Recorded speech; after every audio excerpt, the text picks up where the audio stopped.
What's up everybody, and thank you for joining me for another video. My name is Whack4863, but you can call me Whack. In this video, I want to show you the best way to start Smalland Survive the Wild. And the reason why I'm doing this is I see a lot of guides that are just telling you to do it wrong. They're talking about the cold protection and the fact that you need the padded armor in order to play the game. And that's simply not the case, especially early on in game. The amount of times that you're going to run into needing cold protection early on are very small and far between. In the grand scheme of things, you are going to need the regular protection far more often than you're going to need the cold protection. Every time you run into an enemy or you have to fight an enemy, you are relying on that protection number to reduce the damage that you're taking. And early on, at least, the only time you are going to get cold is when you are in a storm. Even as I'm playing through the night, I don't see the need for the cold protection, but I definitely see the need for the regular protection, especially when playing at night, because the mobs are more powerful at night than they are during the day. So right when you start off here, you're going to want to grab every single resource that you come across so that you have those resources once you get to Kaliv. Kaliv is the first guy we're going to go see, and we're going to craft the stone armor.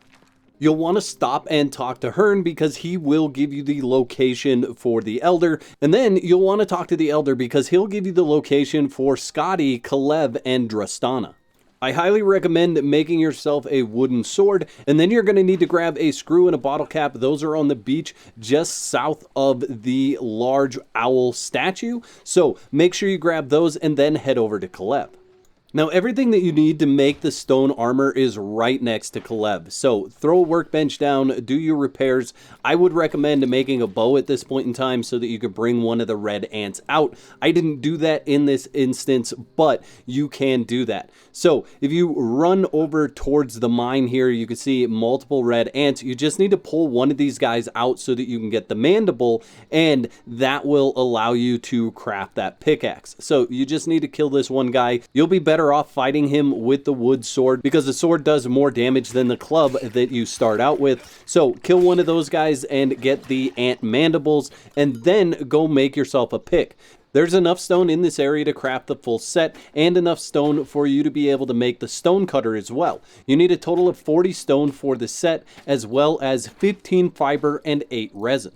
Now this armor makes you a tank. You are going to take a lot less damage from everything that you're going to face in this next section when you are harvesting items around the area where Scotty is. Additionally, I use this armor to fight the first boss, and I actually use this armor all the way up until I can craft the bee armor.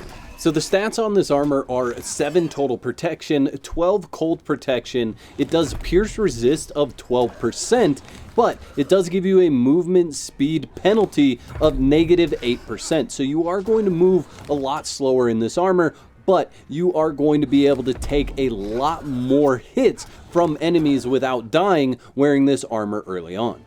The padded set that gives you the cold protection that I see so many people talking about only gives you a total of 3 protection. So it's more than double the protection to wear the stone set than it is to wear the padded set. So if you're having issues facing up against enemies and you find yourself dying more often than you should, I definitely recommend switching over to the stone set so that you're getting that increased damage reduction for fighting enemies. And if you're really worried about being in the cold, it does not kill you right away. And it's very easy to build a very small structure that's going to allow you to remain comfortable during a storm.